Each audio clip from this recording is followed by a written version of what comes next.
Okay, now we want to own our personal conscious healthy blueprint. We want to own it. And it starts really in our heart. Our heart is where the seed of our interest, of our intrinsic motivation comes from, to have something so instilled in our heart that actually allows for a compass for orientation. So when we get on track, we get off track, we have a reason for being, our guidepost. And then how do we align ourselves in heart and mind with that guidepost?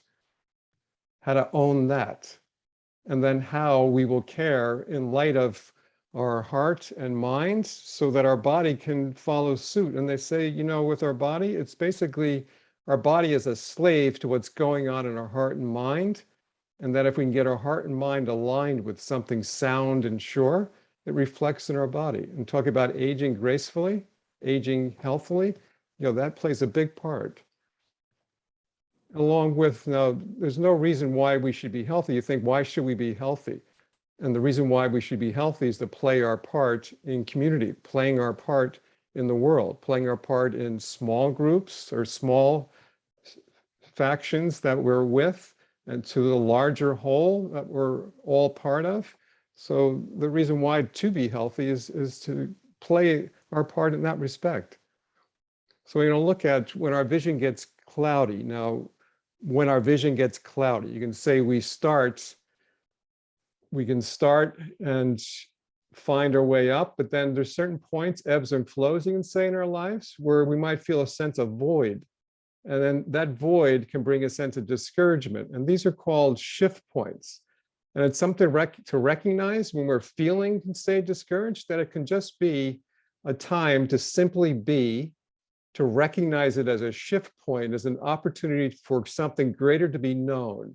Give thanks for the point in the cycle, the phase in the cycle that you're in. Simply just give thanks, be still, simply be, which allows for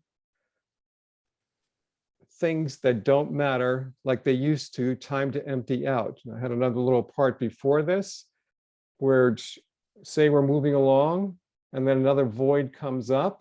And then it might be a time you can say to empty out, where like the things before that may have enthused us, they don't seem to have the same excitement anymore. And then that's a time to maybe reevaluate things, but not a time to get discouraged from it either. But it's a time not to make any decisions and just to be still. They say, when you're at a bit of a low point, it's not a time to make a decision, but to let clarity come. Let clarity and direction come as you remember, again, your reason for being. And then we might reach, when the clarity comes, we move in a certain direction, you might find there's a certain culmination. Like tonight, our 6th session, there's a certain culmination in our time of our Conscious Healthy Aging program. But again, a friend of mine used to say that the peaks are greased. That means like we get to a point, a high point of experience that we may have had, not only for this class, that if we don't handle those peaks and we get kind of comfortable in that peak, the peaks are greased and we'll slide down. And actually, if something else comes along that we may react to, it will take us out of the momentum that we had started way back here. And it may slide us down even below where we actually started from if we're not careful. So we want to see what it takes to continue in the refining processes of life. So let's look at it in this way. So in our class here, we were talking about aging confidently with joy. So again, getting back to our starting point. You can say any starting point where we may feel a void is to go back and acknowledge our reason for being. Go back to that, which allows, again, as we align our heart and mind with our reason for being, it lets something, say, rise up again. And then as we continue with establishing habits of health, like we talked about, caring for our body, establishing those habits of health, and then playing our part in community, and then sustaining a purposeful life. So you can say aging confidently with joy, like seeing the map here. And at any one of these low points that come along, we come back to our acknowledging our reason for being. We align ourselves with that. We move in the ebbs and flows of the rhythms of life, establishing healthy habits. We stay in those flows there, and again, the reason why to be healthy is to play our part so we can sustain a purposeful life. So I love looking at this. Continuing in the ascending cycles of life.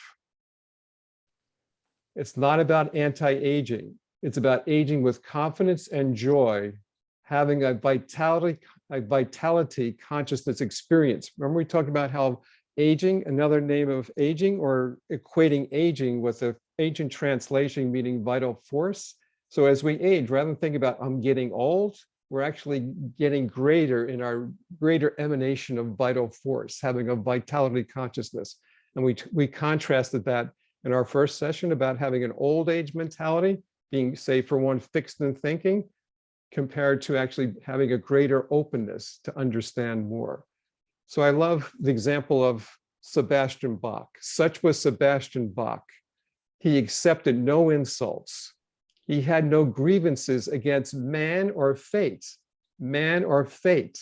You know, last week I talked about my father, you know, having severe osteoarthritis and being in a veterans home. And when we went to visit him, he had no grievance against the state of his body that it was in. We'd go and talk with him and have fun just by talking with him. And it was an example for me in that respect. And then along with Bach, he was earnest, simple. He filled his days with useful effort.